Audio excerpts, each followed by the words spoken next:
Peace, y'all. It's Smif. Welcome to the Smifsonian audio exhibits for the lovers of the culture. Alright. Throughout this podcast, I'll be releasing a lot of stuff from my archives, things that I've never released before. Coming up in this game, what always fascinated me is how a lot of these cats come from the hoods and come from all these different neighborhoods and then get into this position of expansion in the sense of, meeting different people from all different walks of life and obtaining a certain level of information, experiences, knowledge bases, talking to different people from different countries, talking to people with different philosophies on life, and to still come back and be in the hood. I had these experiences myself in all my travels, just meeting people, meeting actors, meeting MCs, meeting filmmakers, meeting all the people in TV, just meeting a wide range of different people. So that always fascinated me. The purpose of the Smifsonian is to have a platform for me to express my journeys, things that I've experienced myself, people that I met, that I've documented but never really released, things that I sat on, interviews of people that I sat with. A lot of this stuff has been sitting in my safe for over a decade, if not almost close to 2 decades. But here at the Smifsonian, I wanted to use this platform to express and exhibit all of that. Recently, I ran into a tape from 2004, an interview with Kanye West that I was doing for a documentary on producers. The documentary never came out, but the tape sat in my safe up to this moment. This interview was probably roughly around winter 2004. This was the year that Kanye dropped The College Dropout. He was on top of the world at this time. When we met with him, he was actually in the studio working on Common's B album. Common was in the other room. And thanks to a blessing from Lenny S, we were able to get a couple of minutes with him. Alright, sit back and enjoy. This was a cool conversation, a couple of gems. Alright. Okay, well, my name is Kanye West. I'm a rapper, wannabe producer, then producer turned wannabe rapper. Nah, I don't know. I just sit up and draw clothes all day or something. We have arguments about producers and beat makers all the time. Like, a producer doesn't have to even have an ear for music. The true word producer could be like someone who produces movies, someone who produces a record by saying, "Oh, I want to put Nas on the Dr. Dre track." That's a level of production. Now, when you get into the music producer, you can have someone who doesn't even know how to work an MPC or any type of instruments, and uses all samples or tells people to use samples. They say, "Yo," like Puffy told D-Dot, use the what's Barry White's orchestra? What was their name? I'm drawing a deadline.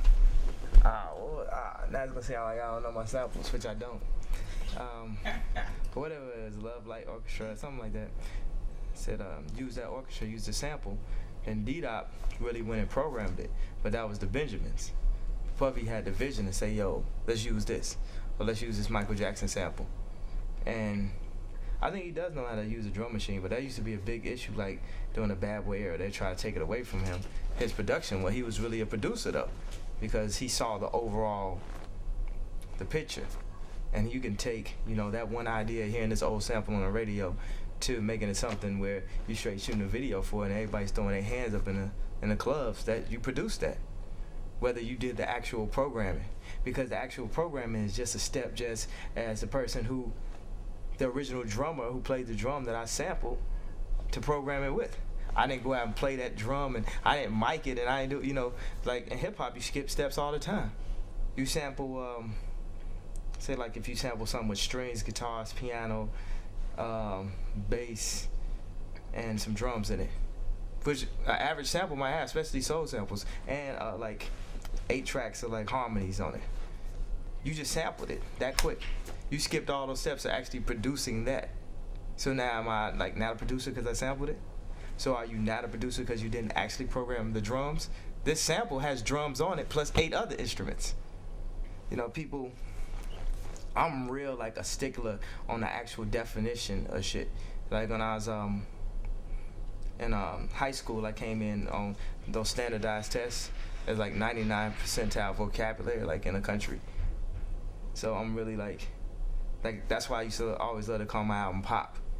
Because in hip hop, they try to make that a bad word. When pop is the best thing some shit could be.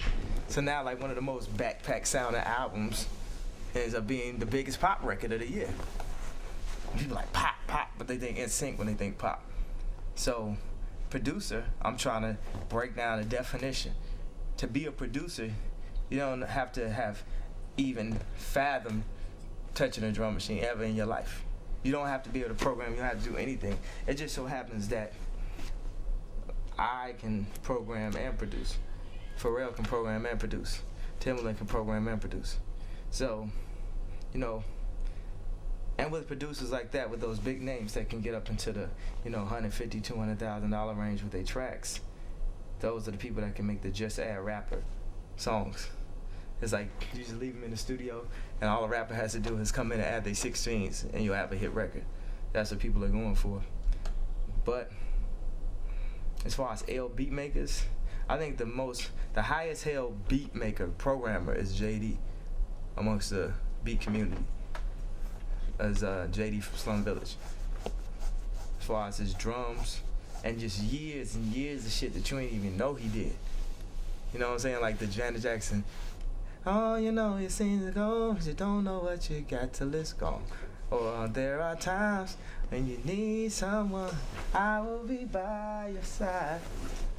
He got like joints like that, all the way to like albums like the Mad Lib album, straight underground shit.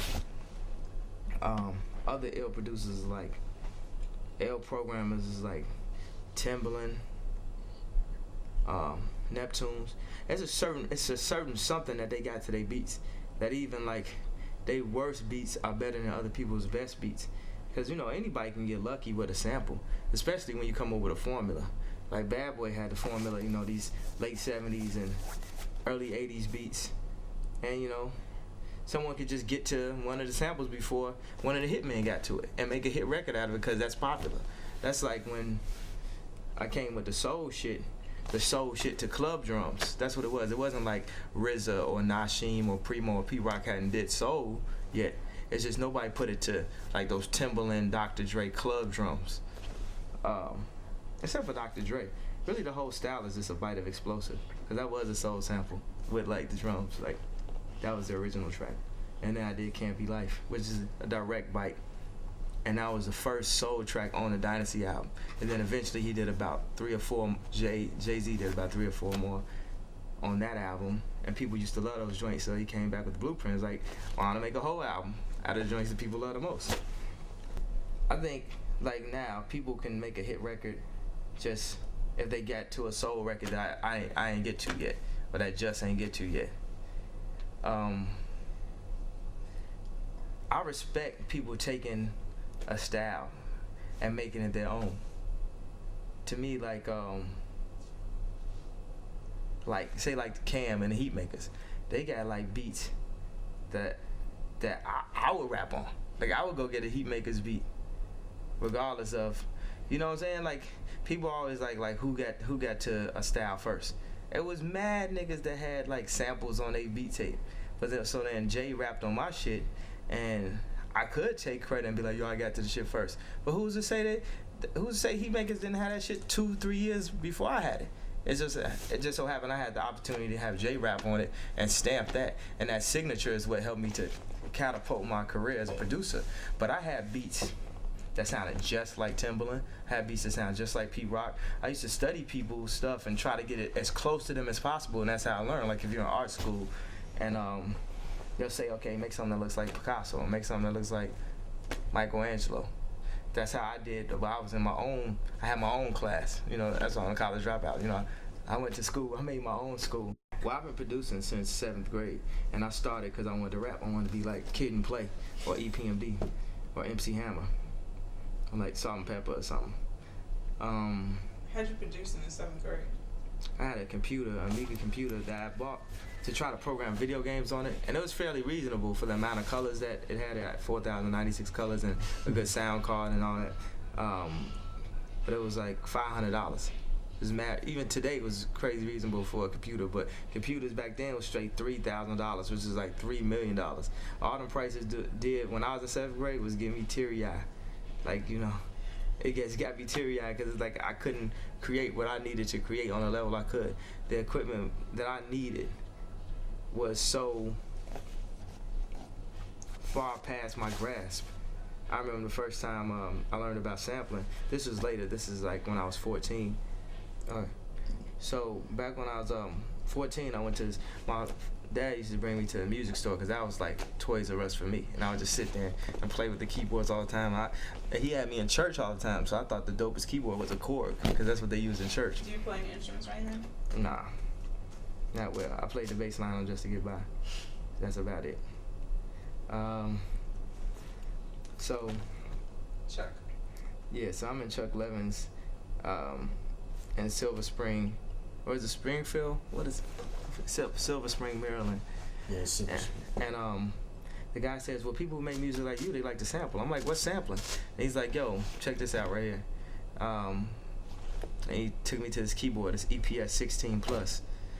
And I hit the key and it played the drums from Summertime. The drums, please, the breakdown. And I hit another key and it played a loop. And I hit another key and it played a scratch. And I started just playing with all these keys and everything. And then it was like, when we finally asked how much it was, it's like he busted Dr. Evil, like $2,000. It was so far.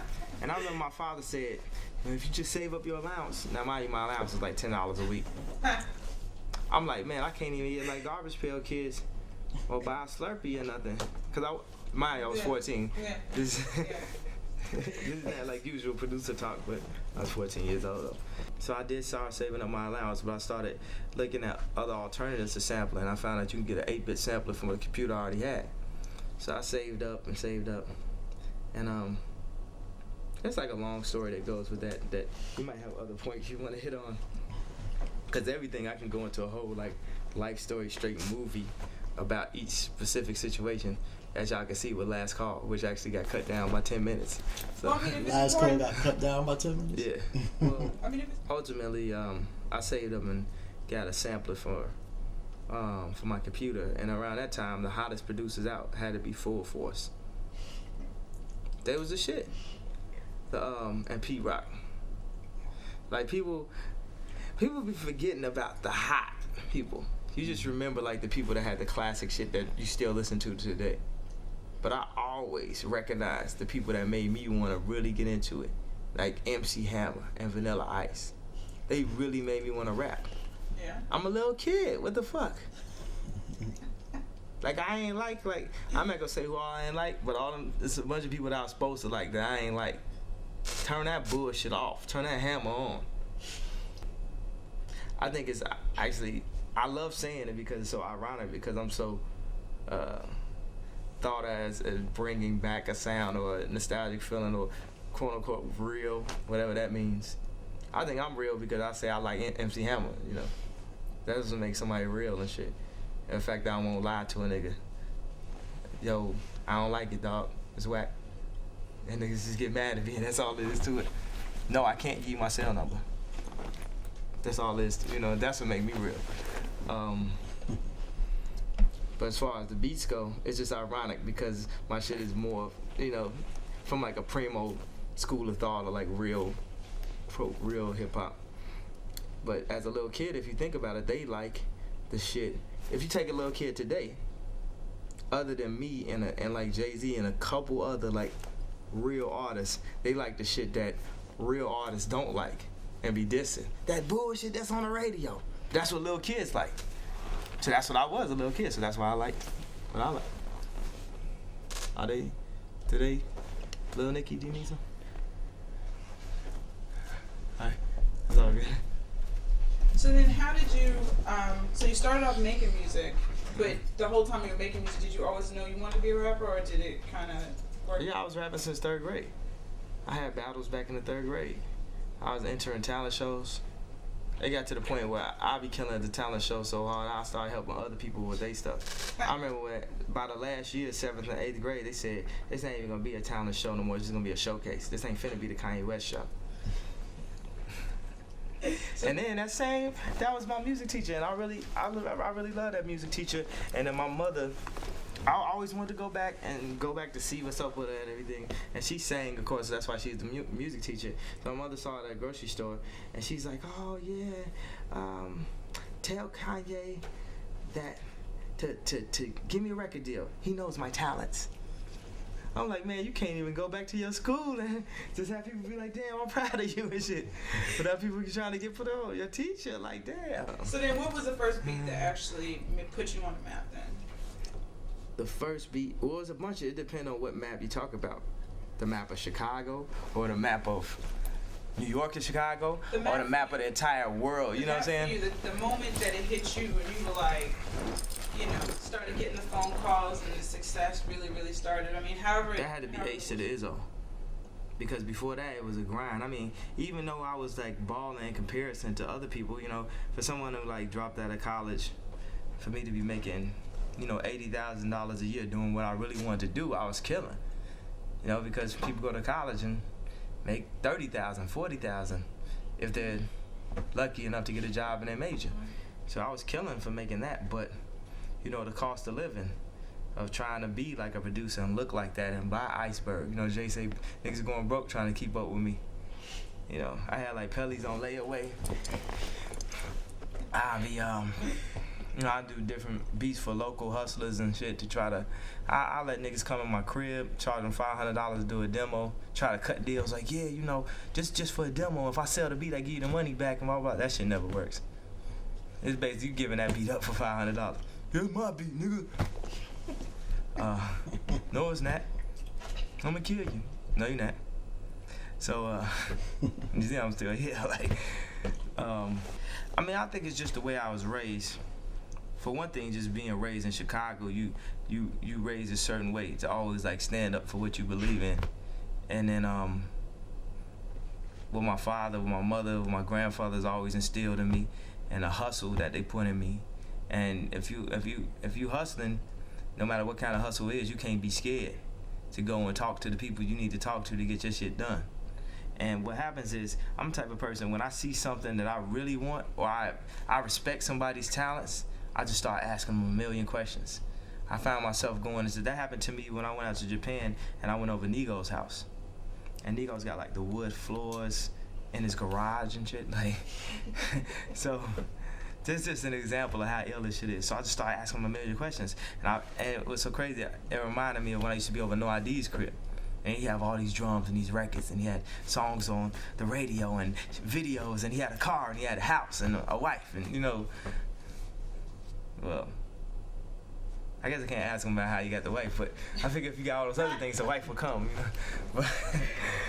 But, so I just started asking a million questions when I'm around, and so I respect that if I'm around a really hungry producer, and he just start asking me a bunch of questions, good questions too. Not just any miscellaneous thing to have a conversation, but yo, these are things I really want to know that's gonna help me to advance. And that was one of my theories about school, you know. If you had the opportunity to talk to Russell Simmons, what's better, to talk to Russell Simmons or to read his book? And books are all written by men. Yeah, I know that statement is like, what's known need not be said, but you have to realize books are all written by men. People take books as fact all the time. Every book has to be flawed. There's no such thing as the perfect book, especially the Bible.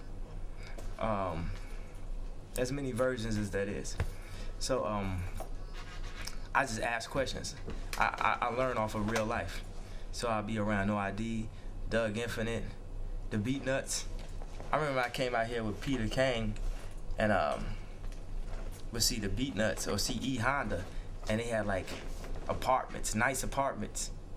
I mean, and it wasn't like, it was like some super stupid 3,000 square foot shit, but just a nice apartment and a nice car. And I'd be like, damn, they got all that off of beats? Because where I was from, nobody was making anything about, nobody was even making beats. And it was inspiring. E Honda, he had like buildings, like he was mad rich and shit. He still got like a store downtown. He's still balling. So I would see that, just be inspired. And my thing is, it's not like I was in it. I didn't do music for the money. I did it for the love. I just wanted to see how I can make what I love make me money, which is what's happened over this past couple years. It's like incredible.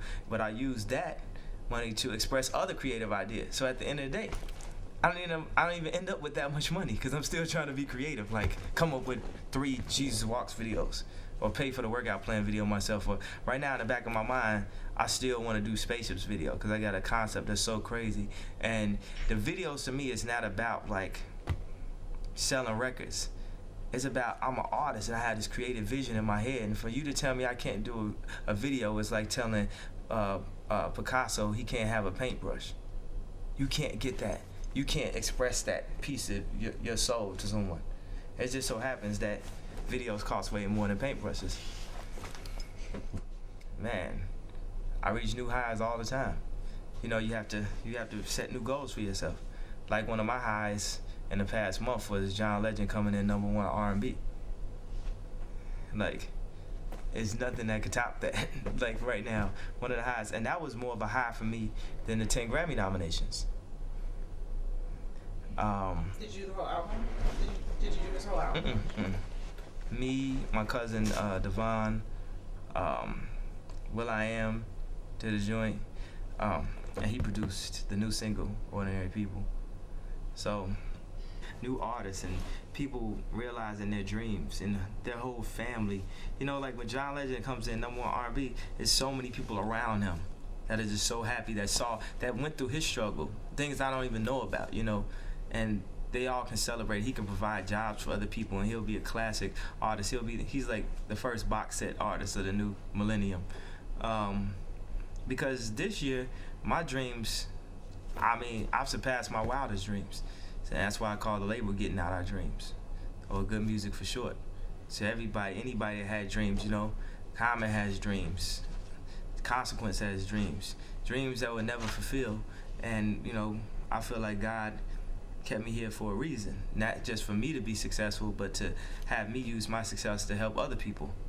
You know, he uses me as the vessel, whether it's giving someone a song, a video idea, a record deal now, just an opportunity for good people to help other good people out, to be strong, you know, black fathers for those that are male that I sign, and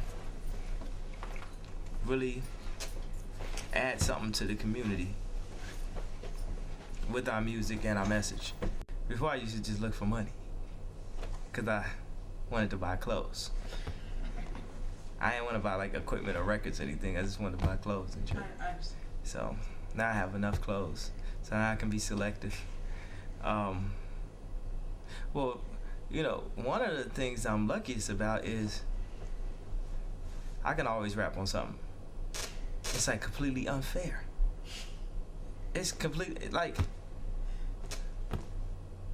I could lock myself in a studio for 2 months and come out with some shit that's gonna be viable on the radio, have the potential to make a #1 record.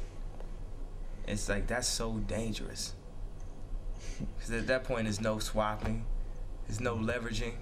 I shoot my own videos. You know, it's just scary, like. You know, I wanted to ask you that too. I don't know if you remember, I had shot Fade to Black. I was in the studio with Jay. So like, I had shot you pitching your albums to Jay, and then for y'all to sit there in that studio and have a thought and think of something, down to when he did the concert and what was Madison Square Garden, like 30,000 people or something, and for it to actually happen, what y'all talked about in this studio. Like you said, it's a dangerous power, but what do you feel about gaining that? Do you think about that when you think of? You have to use your power to help people. That's the whole point. Use your power to help people. So, I want to work with artists, to me, that help people. You know, like I feel like 50 Cent helps a lot of people, and I love to use that as an example because, you know, critics criticize his lyrics as being negative, but if it's your birthday, you don't want to hear "Go Shorty, it's your birthday." That don't make you feel good, want to pop another bottle? Okay, he helps you. I look for producers that have creative ideas that have a good, that have a respect for melody, that grab stuff that's melodic and sounds, comes with different sounds. Like, that's someone that can just like copy or mimic me, so I can put out more of my style of beats. But Yeah, people that really have a good grasp of melody, because the message and the melody is what makes the, I was gonna say music because there's gonna be alliteration to sound good, but that's not descriptive. The message and the melody are the keys to a good pop song. And yes, we do want to make pop music. We want it to be popular. Grinding was popular. Right. Benjamin's was popular. I name, like, you know, them is dirty joints, you know.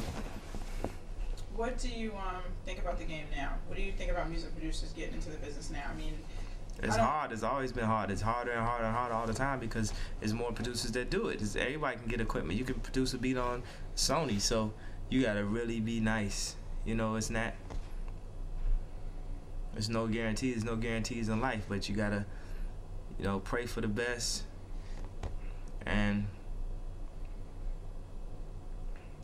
I don't know. You think they're doing it for the love of music, or you think they're doing it for the love of money? I mean, being a producer is a lot more glorified than it was, you know, maybe when you started. For the love of money. Well, I would imagine people see that you can make a living out of it. So, hopefully, anything that you do that you can make a living out of, you'll charge for. You know, like, y'all do what y'all do because y'all love, you know, reporting or journalism, or everybody think they know everything, so I ain't finna clear nothing up. Just keep on thinking you know. I'd rather you think you know something that you don't. You know, that way I have my own personal life. You could feel away, but the way I feel is great, so. Just if a 16-year-old is watching this right now, what is the thing that you want to say to him? Man, to him or her, I want y'all to, yes, they're 90s girls. So, to him or her, just, if you believe and you're honestly good, you know, because some people are delusional. They're really whack because they just think they're good. And that's just, they're like so far away. The better and better you get, the worse and worse that you'll see that you used to be when you thought you were really dope. So, if you feel it in your heart and everyone around you says it, then go after it. Now people be like, yo, I believe, but my friends, they just don't. No, if don't nobody say it, it's a problem. Yes, that was Kanye West from 2004. That was a dope conversation, you know, music-based, none of that controversial stuff. I have way more in my archives, so just look for them drops here on the Honeycomb. Again, I'm T. Smif. This is the Smifsonian audio exhibits for the lovers of the culture. And as always, be kind to your neighbors, love the animals, and I'm out, the Smifsonian.